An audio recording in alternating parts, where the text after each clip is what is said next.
I've been on a lot of planes, I've traveled a lot of airlines, and I have never been treated this way. It was really, really terrible.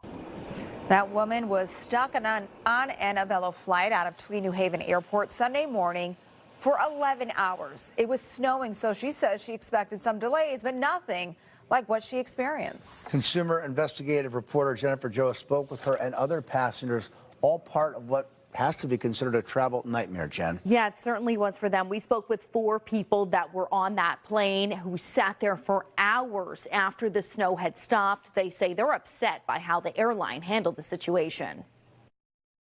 Mary Claire Roos was flying Avelo on Sunday with her 4-year-old daughter. She says after a slight delay, Avelo boarded everyone on the plane around 8:30, 9 o'clock in the morning. And then she says the list of excuses began. We need to clear the runway, de-ice the plane, change the pilot and the flight attendants twice, file more paperwork, and a maintenance concern. We were there for 11 hours. Sue Bloom, who was also on board, said a few hours in, people started asking about getting off the plane.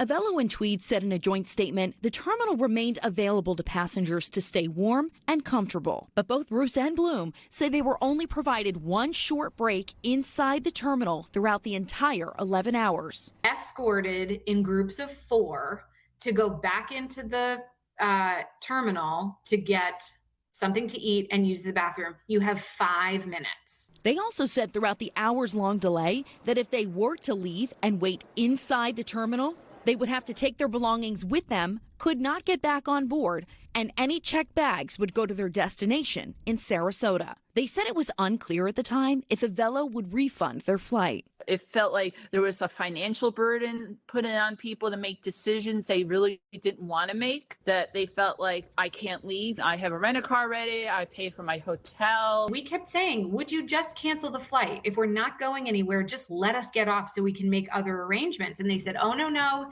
it's going to be 30 more minutes and then we'll take off. Then Roos and Bloom said they were told the de-icing truck ran out of liquid. I mean, you couldn't make this stuff up. Running out of chemicals. We're like, are we waiting for Amazon delivery? It just became a comedy of errors and a lack of transparency. And at the end, it felt very deceptive. Avelo and Tweed said it was a challenging winter travel day. And despite sustained efforts to depart that same day, there was no safe or compliant option to continue once the crew had timed out. Do you fault Tweed at all for this? I do. I don't think Tweed has the infrastructure to support situations like this. Will you be flying Avelo again? Never. I will never, ever fly Avelo again. I've flown with them before. There's been hiccups. Convenience wins out. Yeah, that plane never took off. It was canceled. The following day, both Bloom and Roos waited on the phone for hours. They finally were able to get a full refund, but they said that they felt disregarded with no one ever offering an apology. Back over to you, Amber.